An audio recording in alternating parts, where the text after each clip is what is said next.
হাঁহি ফূৰ্তিৰে পুৱতি নিশাতে বাছত উঠিছিল সকলো। বগীবিলত বনভোজ চাব টিলিঙা মন্দিৰ। কিন্তু ওলাই অহাৰ কিছু সময় পিছতে সকলো থানবান।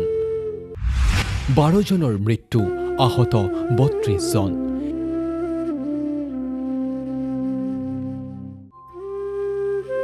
এই মৰ্মান্তিক দুৰ্ঘটনাৰ পিছতে এতিয়া আঠখেলীয়া ভৰলুৱা গাঁৱত শোকাকুল পৰিৱেশ, কান্দোনৰ ৰোল।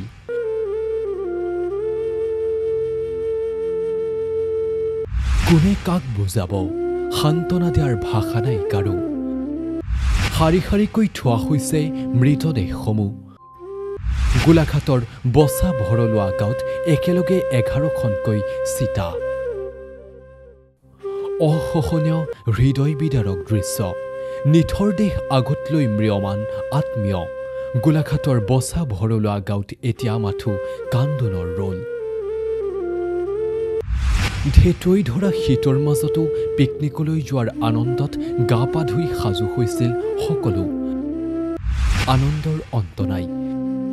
নিৰ্দিষ্ট সময়ত প্ৰায় 3:30 বাছখন ৰোৱা স্থানলৈ ওলাই আহিছিল সকলো।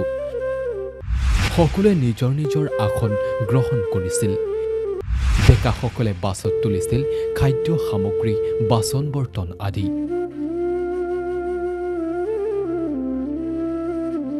তাৰ পিছতেই মহিলাসকলৰ উৰুলি ধ্বনিৰে আৰম্ভ হৈছিল যাত্ৰা। কিন্তু সেই আনন্দ যে বেছি সময়লৈ নাথাকিব, সেই কথা কোনেও কল্পনা কৰিব পৰা নাছিল। ঘন কুঁৱলী ফালি আগবঢ়া বাছখনে হঠাৎ প্ৰচণ্ড খুন্দা মাৰিলে সন্মুখৰ পৰা অহা এখন ট্ৰাকত। কিছু মুহূৰ্তৰ বাবে স্তব্ধ হৈ পৰিল সকলো। কোনেও একো তত ধৰিবই নোৱাৰিলে। তাৰ পিছত এক মৰ্মান্তিক অবৰ্ণনীয় পৰিৱেশ।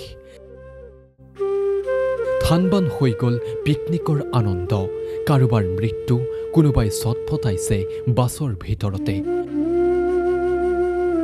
পুৱতি নিশা 4 বজাৰ পৰা 4:30 ভিতৰত সংঘটিত হয় এই ডেৰগাঁৱৰ বালিজানত ট্ৰাকৰ সৈতে মুখামুখি সংঘৰ্ষ হয় বাছখনৰ। ভুল দিশেৰে আহিছিল কয়লা ভৰ্তি ট্ৰাকখন। ঘন কুঁৱলীৰ বাবে হয়তো ট্ৰাকখন অহাৰ উমান পোৱা নাছিল বাছৰ চালকে, যাৰ ফলত সংঘটিত হয় এই কৰুণ ঘটনা। বচাবলৈ পাইছিলোঁ হ'লে তিনিচুকীয়া যাবলৈ। এবাৰ তিনিচুকীয়াকৈ মই বালিজানতে ডেৰগাঁও বালিজানতে মই ঘটনাটো হ'ল। হয়, মুখামুখি হয় কেনেকৈ হ'ল গম পাইছিলে কিবা? সেইটো মুখামুখি বুলিয়ে আমি ইয়াত দেখা বুলি মুখামুখি হৈছে। মই আপোনাৰ এই পিছত আছিলোঁ হ'লে। মুঠ কিমানজনমান আছিলে? আমাৰ 45জনমান মানুহ আছিলোঁ হ'লে। তাৰ এতিয়া কিমানজন মৃত্যু চিকিৎসা গম পায় নেকি? এতিয়া আমাৰ ধৰি লওক 12জনমান মানুহ মৃত্যু হ'ল, 12-15জনমান। আৰু উলিয়াই আছে কিমান কি হৈছে ধৰিব পৰা নাই। আপুনি কিমানজনমান সুস্থভাৱে ওলাইছে কিবা গম পাইছে নেকি কিবা? সেইজনে আমি এতিয়া গম পোৱা নাই। আপুনি মাত্ৰ তাৰ পৰা উদ্ধাৰ হৈছে? উদ্ধাৰ হৈছোঁ। কোন জেগাৰ পৰা আহিছিলে? আমি কমাৰমাথা বচাবলৈ পাইছোঁ। কোন যাবলৈ ওলাইছিলে? তিনিচুকীয়া, টিলিঙামন্দিৰ আৰু বগীবিল যাবলৈ লাগিছিলে। গোলাঘাটৰ বচা ভৰলুৱা গাঁৱত মন্ত্ৰী অতুল বৰা। শোকাবহত দুৰ্ঘটনাত আহত নিহতৰ পৰিয়ালৰ সৈতে মত বিনিময় মন্ত্ৰীগৰাকীৰ। এটা শোকাবহ পথ দুৰ্ঘটনাত একেখন গাঁৱৰে, আৰু মই যিটো পৰিয়ালত আছোঁ এতিয়া, তেখেতৰ পৰিবাৰ, তেখেতৰ সন্তানৰ মৃত্যু ঘটিছে। ভায়েকৰ পৰিবাৰ, সন্তানৰ মৃত্যু ঘটিছে। কাষৰ ঘৰৰ এই একেটা পৰিয়ালৰে ঠিক ওচৰতে বাকীকেইটা পৰিয়াল কাষৰে একেবাৰে। এটা শোকাকুল পৰিৱেশ গাঁওখনত, সকলোৰে মনত দুখ, ভাষাই নাই ক'বলৈ। মই সুধিছোঁ যে আগৰ পৰা বনবস্ত আছিলে, টিলিঙা মন্দিৰলৈ যাব, তাৰপিছতে পিকনিক খাব। ইয়াৰ পৰা 2:30মান বজাতে 2:15 ইয়াৰ পৰা ওলাই গৈছে। তেখেত নিজেও গৈছিলে। গাড়ীখনৰ ফ্ৰণ্ট ছাইডটোতো নাই। এতিয়া কাৰ ভুল কি কথা সেইখিনি পিছত ওলাব। ড্ৰাইভাৰো মৰিছে। আল্টো গাড়ী আছিলে আৰু ড্ৰাইভাৰৰ ঘৰো ইয়াৰ পৰা বেছি দূৰ নহয়, কৈছে গাড়ীখনো ইয়াৰে আছিলে। আমি বিদেহ আত্মাৰ সদগতিৰ বাবে ভগৱানৰ ওচৰত প্ৰাৰ্থনা জনাইছোঁ। আনহাতে দুৰ্ঘটনাস্থলীত অসম আৰক্ষীৰ বিশেষ সঞ্চালক প্ৰধান হৰমিত সিং পৰিদৰ্শন কৰে দুৰ্ঘটনাস্থলী আৰু পথটো দোষীক কোনো কাৰণতেই সাৰি যাবলৈ দিয়া নহয় বুলি মন্তব্য বিষয়াগৰাকীৰ। তন্ন তন্নকৈ অনুসন্ধান কৰা হ'ব সমগ্ৰ ঘটনা। 2024 কাৰণে মাননীয় মুখ্যমন্ত্ৰী সাহেবৰ আদেশৰ মতে আমি সিদ্ধান্ত লৈছোঁ যে এক্সিডেণ্টটো ষ্টপ কৰিব লাগে। এতিয়া এই দুখদ ঘটনা হ'ল আজি ৰাতিপুৱা মই আহি পাইছোঁ। এতিয়া খবৰ লৈছোঁ ফ্ৰম দ্য SP IG সাহেব অলৰেডি আহি পাইছে আৰু বাকী যিটো লোকেল মানুহ আছে এতিয়া চবৰ লগত কথা পাতিম। চিম্পল কথা, number 1 to my heart goes out to the families যিবিলাকৰ পৰিয়ালৰ ক্ষতি হৈছে। এতিয়া হস্পিটেল যাম, চবক লগ পাম। কিন্তু পুলিচৰ ফালৰ পৰা কি নেগলিজেঞ্চ আছিলে, কাৰ নেগলিজেঞ্চ আছিলে, এইটো নেগলিজেঞ্চৰ কাৰণে হ'ল, কোন ৰেছপনচিবল আছে, এইটো তদন্ত কৰি এৰা নহ'ব। Nobody can play with human lifes. মানুহৰ জীৱনৰ লগত কোনোৱে কেয়াৰলেছলি খেলৱাড় কৰিব নোৱাৰে। চ' আমি একশ্যনটো ল'ম, কিন্তু প্ৰথম আমাক ভালকৈ তদন্ত কৰি let us reach a conclusion আৰু ইমান দেৰতটো চৰকাৰ ফেমিলিবিলাকৰ কাৰণে কৰিয়ে আছে। PM সাহেব অনাৰেবল প্ৰাইম মিনিষ্টাৰ নিজে PM ৰিলিফ ফাণ্ডৰ পৰা এনাউন্স কৰিছে। চ' এতিয়া আমি বাকী কথা পাতিম, থানাত বহিম, হস্পিটেল যাম। চ' let us do our work. Thank you. দেৰগাঁৱৰ দুৰ্ঘটনা সন্দৰ্ভত প্ৰতিক্ৰিয়া প্ৰকাশ মুখ্যমন্ত্ৰী ডক্টৰ হিমন্ত বিশ্ব শৰ্মাৰ। ঘন কুঁৱলীৰ মাজত মানুহে পুৱাতে পিকনিক আৰম্ভ কৰিব নালাগে। আজি আৰক্ষীয়ে জাৰি কৰিছে SOP। কুঁৱলী কমাৰ পাছতহে চলাব পাৰিব বাহন।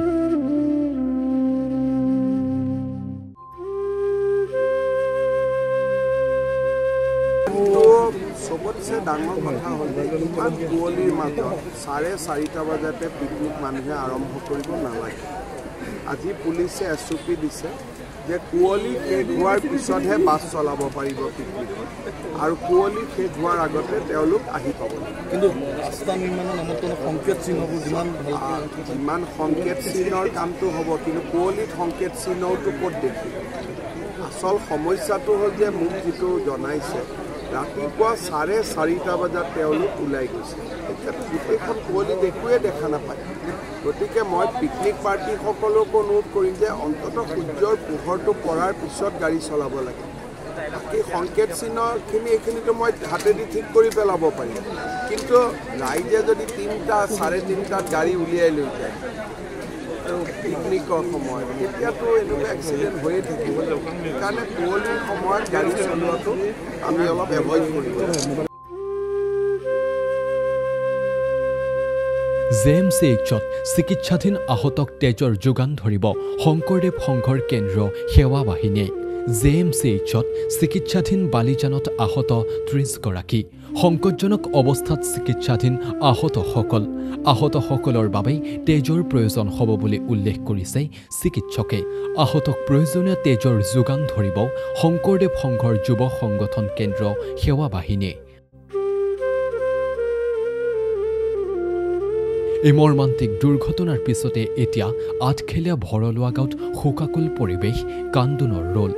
কোনে কাক বুজাব, সান্তনা দিয়াৰ ভাষা নাই কাৰো। সকলো ম্ৰিয়মান, সকলো বাকৰুদ্ধ। নিয়তিৰ নিষ্ঠুৰ পৰিহাসত শোকস্তব্ধ সকলো। ছোৱালী মোৰ চিটৰ তলত সোমাই আছিলে, মোৰ ওপৰত 5টামান ডেড বডি পৰি আছিলে। মই মানে অচলীয়া কাটি গ'লোঁ, গাড়ীখন এনেকৈ এইফালে উবি খাই গ'লোঁ নহয়। ডেড বডিকেইটা মোৰ ওপৰত পৰি আছিলে। ৰাতিপুৱা কিমান সময়ত আপোনালোক ঘৰ পালাইছে? আমি 2:30মান বজাত আহিছোঁ। এইখিনি 4:30মানত ঘটনাটো হৈছে। মানে আপোনালোক কোনফালে বহি আছিলে তেতিয়া? লাষ্টত আমি লেফ্ট চাইডে আছিলোঁ। সেইকাৰণে বাচিছে আমি সেইকাৰণে বাচিলোঁ। মানে আমি 7জন মানেহে সুস্থ অৱস্থাত আছোঁ। অলপ দুখ পাইছোঁ মানে। আপুনি আৰু কোন কোন আছিলে আপোনাৰ পৰিয়ালৰ? মোৰ ছোৱালী আছিলে আৰু মোৰ ভাগিনীজনী আছে। চব সুস্থ এতিয়া? আমি 3জন সুস্থ আছোঁ। কিন্তু কিমানমান মানুহ আপোনালোকৰ স্থানীয় মানুহ অলপ নিহত হৈছে বুলি গম পাইছে? এতিয়া 10জন বুলি ভাবিছোঁ আৰু যোৰহাটত আছে বুলি কৈছে। কিমান আছে? একেটা পৰিয়ালৰ কেইজন আছিলে? একেটা পৰিয়ালৰে 5জন ঢুকাইছে, মানে একেখন চোতালৰে আৰু। নিউজ ডেস্কৰ সহযোগত দেৰগাঁৱৰ পৰা Gautam Bora report A News 24/7